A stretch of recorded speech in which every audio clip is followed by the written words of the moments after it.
1월 13일 서울 양천구 남부지법 앞. 대한민국의 모든 부모가 온몸으로 분노를 표출했습니다. 고속버스에 눈덩이를 던지며 울분을 토하는 사람들. 아이가 학대를 받기 이전에 얼마나 천진난만하고 예쁜 아이였는지 어른으로서 이 아이의 어떤 이 사망의 결과에 대해서 함께해 주지 못했다는 어떤 죄책감이랄까? 지켜주지 못한 어른들의 분노와 죄책감 속에 열린 첫 공판. 검찰은 살인죄를 적용해서 공소장 변경을 신청했습니다. 살인죄가 입증되지 않으면 아동학대 치사죄를 묻게 된다는 의미인데요. 아동학대 치사죄의 경우에는 대법원 양형 기준이 4년에서 7년으로 규정이 되어 있고 살인죄의 경우에는 10년에서 16년으로 규정이 되어 있습니다. 정인이가 세상에 빛을 본 지는 고작 16개월. 그것도 피멍과 고통의 기억만 안고 생을 마감하게 한 양모는 살인죄가 적용돼야만 최대 16년 이상의 형을 받게 되는 것입니다. 이게 과연 정말 온 생을 살아가고 살아내야 되고 누릴 수 있는 모든 것을 빼앗은, 그리고 그것도 굉장히 고통스러운 방법으로 학대를 하다가 죽인 것들에 대한 합당한 판결일까? 이 시대의 모든 부모들이 묻습니다.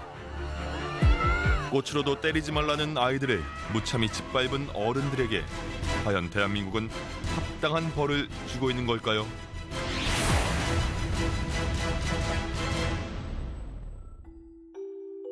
(2021년) 새해를 밝힌 건 희망이 아닌 절망의 소식이었습니다. 입양된 지 271일 만에 양모의 학대로 생을 마감한 정인이. 작은 몸으로 견뎌야 했던 삶의 고통은 너무나 가혹한 것이었습니다. 좌측 쇄골, 우측 대퇴골, 후두부, 좌우측 늑골, 우측 자골, 좌측 견갑골 골절, 그리고 소장과 대장액, 장간막 파열까지. 검찰은 직접 가격 7건을 포함해서 범죄 사실 27건을 공소장에 적시했습니다. 이 중 복부를 타격한 마지막 폭행에 살인의 미필적 고의가 있다며 양모에게 살인 혐의를 적용했는데요. 사실 첫 기소 당시 양모의 혐의는 아동학대 치사였습니다. 세상이 절단이 됐잖아요. 그 정도로 강한 위력으로 16개월 애기입니다. 그랬는데 어떻게 이게 학대치사지? 나서줄 유족이 없으니까 쉽게 가고 있는 거 아닌가. 살인죄는 입증하기 어려우니까. 대한민국의 엄마들은 정인이의 유족이 되어 청원을 하고 피켓 시위를 벌였습니다. 결국 살인 혐의로 기소된 양모.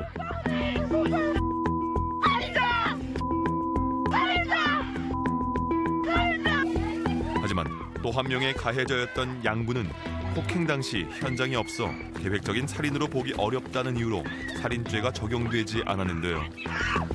유기와 방임 혐의만 적용된 양부에 대해 안이한 법 적용이라는 비판이 쏟아졌습니다. 누군가는 이번 사건을 입양의 탓으로 돌리기도 했는데요. 하지만 만약 친부모였다면 학대를 피해갈 수 있었을까요? 정인이 CCTV 보니까 엄마가 엘리베이터에서 아이 쾅쾅 유모차 밀 때 언니에게도 이렇게 야단 많이 치던데요. 그래서 그 어머님은 평소에 아이들이 좀 자기한테 실망을 주면은 분노 조절이 안 되는 분 같아요. 그래서 정인이한테만 그런 게 아니라 그 친딸인 본인 딸에게도 제가 볼 때는 똑같이 소리 지르고 많이 불안하게 했던 것 같아요. 보건복지부에 따르면 2019년 아동학대로 판단된 3만 45건 중 입양 가정에서 일어난 사건은 94건으로 전체 사례 중 0.3%에 불과했습니다. 또 2018년과 2019년 2년 동안 아동학대로 목숨을 잃은 아이들은 모두 70명. 그중 친부모 가정에서 죽임을 당한 아이가 절반이 넘습니다. 본질적인 문제는 양부모냐 친부모냐가 아닙니다. 아이를 학대한 죄에 대해 합당하게 벌을 받느냐는 겁니다.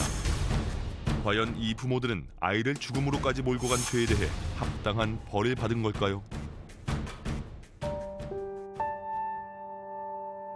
정인이 역시 온몸에 피멍과 골절을 남긴 채 죽음으로 말하고 있는데도 고의라는 것을 입증하지 못하면 결국 아동학대 치사의 피해자로만 남게 됩니다. 정인이가 세상을 떠난 지 100일이 넘게 지난 지금, 이제부터가 힘겨운 싸움의 시작일 뿐인데요. 만약 한국이 아닌 다른 나라에서 태어났다면 어땠을까요? 아동학대 치사죄냐 살인죄냐 뭐 이런 논의가 나올 것도 없이 아이에게 이 정도의 행위를 하는 것은 학대가 아니라 이거는 살인이다라고 봤을 것 같고요. 굉장히 중한 형이 선고될 것으로 보여집니다. 특히 이번 사건이 더 국민들의 공분을 사게 된 건 아이를 구할 기회가 있었기 때문입니다. 세 차례 학대 의심 신고를 무시한 경찰. 뒤늦게 국회는 경쟁적으로 관련 법안을 쏟아냈습니다. 14건 정도가 발의가 됐는데 그중에 이제 국회 본회의를 통과한 것은 3건 정도 됩니다. 아동학대 신고가 들어온다면 정당한 사유가 없는 한 그 수사를 하여야 한다라는 의무 조항이 들어간 것이 가장 큰 내용이고요. 그 아동학대 피해자를 조사할 때 가해자와 분리할 수 있다라는 분리조사 규정이 두 번째 큰 축이고요. 하지만 여기에도 문제는 있습니다.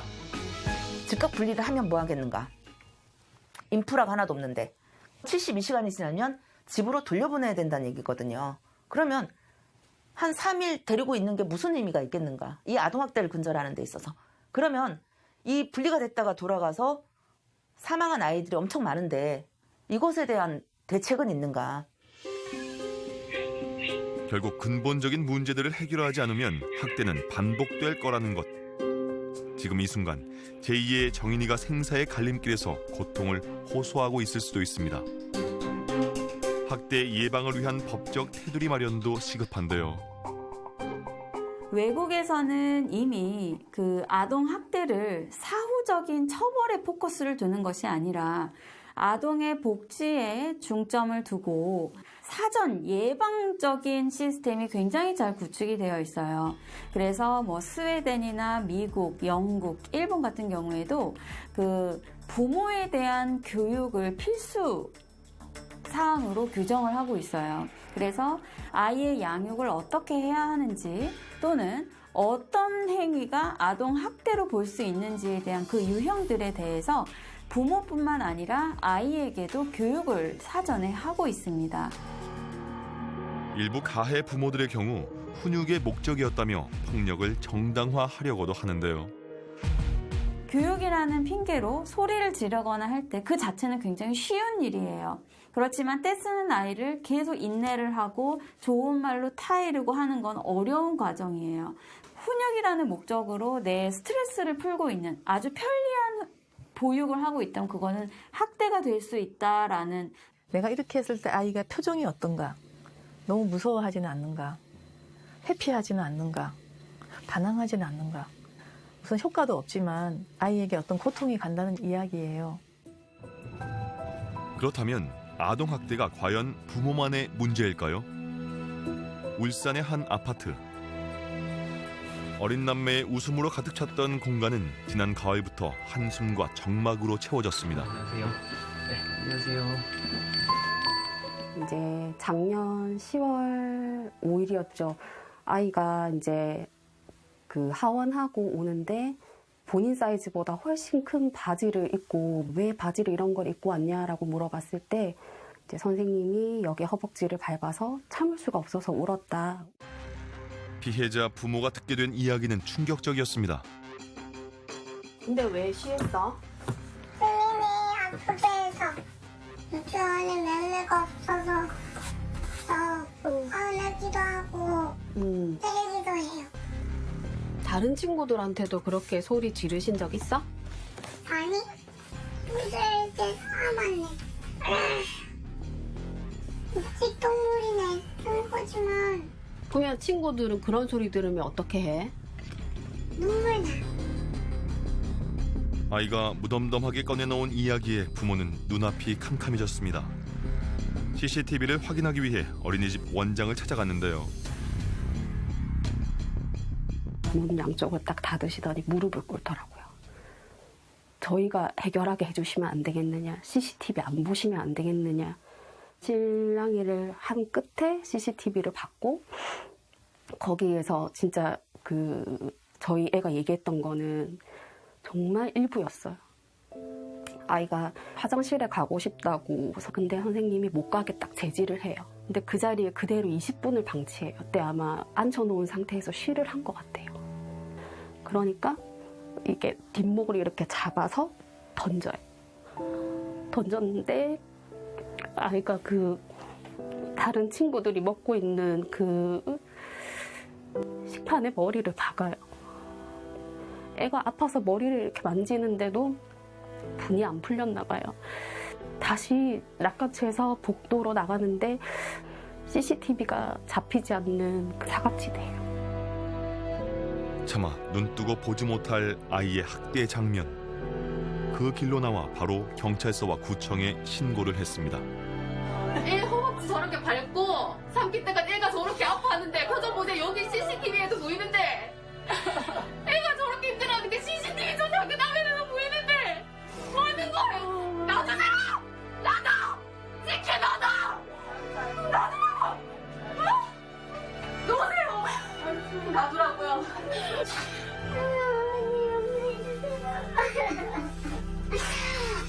내가 좀 할 수 있게 해주세요. 그리고 알게 된 또 하나의 충격적인 사실. 바로 가해 교사가 원장의 딸이었던 겁니다. 모든 학부모가 그 사실을 모르고 있었는데요. 부임한 첫 해 그 딸이 아동학대를 자행한 겁니다. 신고를 하고 바로 여성청소년과 두 분이 오시더라고요. 그럼 CCTV 확보를 할 거니까 우리 보고 집으로 가 있으라고 하더라고요. 총 30일치 CCTV 영상 중에서 저희 아이가 등원한 날만 카피를 한 것 같더라고요. 저희 아이는 총 10일치를 등원을 했어요. 코로나 때문에. 대략 한 57건 10일 안에 학대 정황이 나오더라고요. 불과 열흘 만에 57건에 달하는 학대에 시달렸던 아이. 도대체 왜 5살 작은 아이에게 그런 짓을 한 걸까요? 왜 우리 아이였냐라고 했을 때 미웠대요. 그 한 입을 안 먹었기 때문에 너무나도 미웠대요. 선생님들이 아이들을 가장 컨트롤할 수 있는 시간이라고 해야 될까요?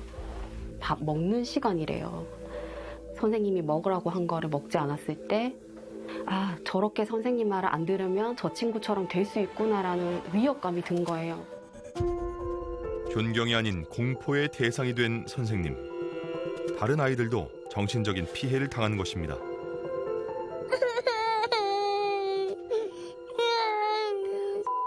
왜 이러고 있노? 엄마랑 얘기해보자.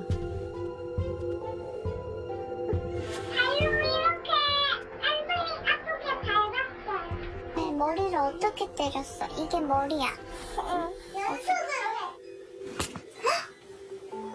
말하지 말라고. 믿고 때린 거야. 욕쓰고 하는 거. 나쁜 선생님이. 당시 학대 신고를 한 후 적극적으로 함께 피해 사실을 알리고 기자회견까지 앞장섰던 학부모. 그들의 딸 역시 학대의 현장을 고스란히 목격해야 했습니다. 10월 5일 같은 경우에 제가 퇴근하고 집에 오니까 저를 보자마자 드러누워서 막 울더라고요. 엄마 밥을 다 못 먹었어. 그래서 내가 못 먹을 수도 있지 왜 울어. 그냥 별것도 아닌데 왜 울어 하고 넘어갔는데 실상 그날의 CCTV를 보니까 늘 이제 가 학대를 당하고 있을 때 정면에서 바라보고 있더라고요. 정신적 학대로 분리불안과 수면 장애를 알아온 아이. 사실 문제가 된 어린이집은 모든 부모들이 자녀를 보내고 싶어한 곳이었습니다. 저기 보이는 곳이 저희 어린이집인데요. 저기 우리 아이들 저기 보내려고 일부러 저희는 이 집으로 이사를 온 거거든요. 아무래도 가까우면 아이들이 안전하니까 왜 저기를 보냈는지, 왜 여기 이사를 왔는지 그 전으로 돌리고 싶은데 돌릴 수 없어서 너무 속상하네요. 아이에 대한 죄책감에 더 적극적으로 나섰지만 정작 현실은 따라주지 않았습니다. 동구청 관계자들은 전혀 이거에 대해서 어떻게 해야 될지 뭐 컨트롤 타워가 없기 때문에 매뉴얼도 잘 모르더라고요. 아이의 눈높이에 맞춰서 그런 질문을 해야 되는데 성인 남자가 와서 2-3명이 와서 아이한테 치조하듯이 물어봐요. 기계적으로 이 일을 다루는 게 아닌가. 그저 똑같은 민원의 일뿐인 거예요. 전문성이 없다면 이게 성인들과의 범죄와 아동학대는 굉장히 다릅니다. 아이의 발달이라든지 아이의 심리 부분을 이해하지 못한다면 제대로 판단을 못하거든요. 아이들이 몸과 마음을 다쳤는데도 CCTV 증거 확보부터 법적인 절차를 밟는 일까지 피해자들이 직접 나서 싸우지 않을 경우 그 어떤 것도 해결되지 않았습니다. 법이 너무 약하다 보니까 지금 저희 문제가 됐던 원 같은 경우는 자격정지 6개월에 원장 자격정지 3개월, 가해교사 2개월밖에 안 되거든요. 형사, 민사 지금 집단으로 준비 중이고요. 저희가 할 수 있는 건 다 해보려고 지금 저는 그렇게 생각을 하고 있죠. 그리고 울산의 또 다른 곳에선 1년 3개월째 홀로 긴 싸움을 이어오고 있는 부모가 있습니다. 역시 어린이집 학대 피해자인데요. 간식을 들고 들어옵니다. 저희 아이가 먹겠다고 앉습니다. 앉는데 나오라고 합니다. 그러고는 어디로 가야 할지 모르는데 울죠. 이렇게 해서 1시간을 방치합니다. 구석진 곳에. 1시간요? 네. 안에서 어떤 행위를 하고 매트를 반으로 접어버립니다. 아이가 있는 상태인데. 그러고는 교구장으로 막아버립니다. 아이는 이 안에서 1시간을 넘겠습니다. 나오라고 해야만 나옵니다. 이게 거의 매일이에요. 매일을 홀로 답답한 매트 안에 갇혀 아이는 무슨 생각을 했을까요? 고작 30개월. 말도 제대로 하지 못하는 아이가 도대체 무슨 잘못을 했길래 이런 벌을 받아야 했을까요? 아침에 일어나서 어린이집 가방을 꺼내면 아이가 자지러지게 웁니다. 신발을 신기까지 좀 수분이 걸리고 불을 끄는 거를 못하겠었고요. 어린이집 출입문 앞에서 아이가 소리를 내지 못한 채 눈물만 흘려요. 부모는 아이가 보내는 모든 신호를 그저 새 학기가 시작되고 적응을 하지 못하는 것이라고만 생각했습니다. 소리 하나 내지 못하는 감옥에 보내는 것이라고 그 누가 생각을 했을까요? 심지어 가해 교사 중 한 명은 같은 건물에 사는 이웃이었습니다. 저랑 5년을 알고 지낸 이웃입니다. 어머니는 특별히 제가 저희 반에 배정했어요 라고 해서 제가 그 선생님한테 너무 감사하다고 인사를 몇 차례 드려요. 가까운 이웃이니까 우리 조금 더 잘 봐주기 위해서 데려왔구나. 너무 감사하다. 하지만 그냥 믿고만 있기에는 아이의 이상 행동이 계속됐습니다. 결국 어린이집에 CCTV 열람을 요구했는데요. 3일을 보는데 3일이 다 학대가 나온 거예요. 제가 메모지에 날짜와 시간, 행위 적기 시작해요. 원장 선생님이 그거를 보시더니 찢어버리고 저를 밀칩니다. 나오라고. CCTV 모니터를 끄고 밑에 자물쇠를 잠궈버려요. 못 보게. 그래서 제가 울면서 현장에서 112 지구대에 신고합니다. 여기 학대가 발생했다고. 그런데 그 수사관은 저를 먼저 만나는 게 아니라 어머니 좀 나가 계세요 하고 원장 선생님하고 먼저 대면을 해요. 20-30분 정도 뒤에 나옵니다. 저한테 뭐라고 말씀하는지 아세요? 어머니 이거 외부에 얘기할 경우에는 피해사실 공표가 처벌이 될 수 있으니까 외부에 발설하지 말라고 저한테 안내를 해요. 저희 가족들에게도. 언제 가해자의 편에 서서 피해자에게 협박 아닌 협박을 했던 경찰. 그 말만을 믿고 기다렸지만 어떤 이야기도 들을 수 없었습니다. 경찰에게 전화를 해서 CCTV를 보고 싶다 하니까 그 나중에 그 영상을 청구하잖아요.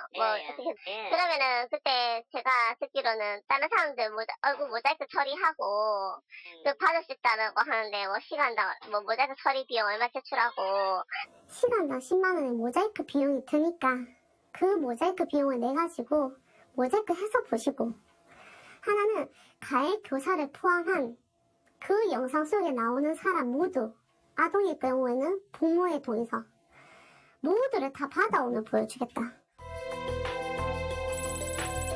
모자이크 비용만 3천만 원이 넘습니다. 학대 사실과 관련 없는 자들도 그 CCTV 영상에 나오게 되기 때문에 개인정보 보호에 문제가 발생을 하는데요. 모자이크 처리 비용에 대해서 이 열람 청구권자에게 그 비용을 전가하고 있습니다. 확신이 없는 상태에서 아동학대 사실을 확인하기 위한 절차임에도 불구하고 그 비용적인 우려 때문에 그 주저하는 사례도 발생을 하고 있습니다. 너무나 큰 돈. 조금 더 경찰을 믿어보기로 했습니다. 홀로 진정서를 쓰고 자료를 수집하며 마음을 달랜 시간들. 하지만 그때까지만 해도 1년이 넘은 싸움이 될 줄은 몰랐습니다. 그 검찰로 다 넘어가 버렸다. 우리한테는 없다. 검찰에서도 잘 확인하겠지, 잘 수사했겠지 라고 생각하고 저희 아이 상담 선생님하고 계속 상담을 하게 돼요. 정확하게 어떠한 일을 겪었는지 사실 우리가 알 수 없다 보니 너무 이게 호전이 더뎌지니까 국선 변호사한테 연락을 해요. 하니까 변호사님이 그러니까 법원에게 CCTV 열람 복사 신청을 내요. 1년을 기다린 CCTV 영상을 단 10일 만에 받아볼 수 있었습니다. 그리고 90건에 달하는 학대의 정황이 수사 과정에서 누락된 걸 발견하곤 더 이상 그 누구도 믿을 수 없었습니다. 병원에 입원하고 응급실 링겔 맞아가면서 CCTV를 다 싹 다 봅니다. 다 기록을 해요. 날짜별로 무슨 행위를 했는지. 이걸 왜 제가 해야 되는 거죠? 경찰이 해야 될 얘기 아닙니까? 그녀를 더 힘들게 했던 건 가해자인 원장이 학대 신고 이후에도 1년을 더 어린이집을 운영했다는 건데요. 정작 죄책감에 시달린 건 부모였습니다. 나한테 많은 신호를 보냈음에도 불구하고 내가 그걸 알아주지 못했다라는 거에 대한 죄책감? 그 아이가 할 수 있는 최대한의 나한테 신호를 보내왔음에도 불구하고 알아채지 못했다라는 거에 대한 죄책감? 그게 굉장히 힘들었어요. 그 뒤로는 아이의 행동의 모든 것에 의미가 있고 이유가 있었구나라는 걸 알고 너무나도 괴로웠어요. 원장과 가해 교사에 대한 행정 처분은 고작 자격정지 2-3개월. 세상의 모든 것을 알린 지금은 달라질 수 있을까요? 하지만 가해자들이 어떤 벌을 받아도 아이들이 받은 상처는 치유될 수 없습니다. 정서적 학대나 이걸 많이 당한 사람들은 이미 뇌의 구조가 행복하고는 거리가 먼 사람으로 되는 거예요. 치료를 하지 않으면 어른이 됐을 때 심각한 정신적 문제를 다 가지게 돼요. 그래서 어떤 사람들은 아동 성폭력과 아동 학대는 소울 머더라 그래요. 영혼의 파괴자라고. 국가와 또는 우리 시민들이 관심 있게 지켜보고 바라보면서 아이에게 학대가 발생하는지 사전에 예방하는 것이 중요하다고 보여지고요. 또 재범 가능성 또한 매우 높다는 측면이 있기 때문에 더 이상 보육과 관련한 일을 하지 못하도록 하는 제도적 정비가 더불어 필요하다고 보여집니다.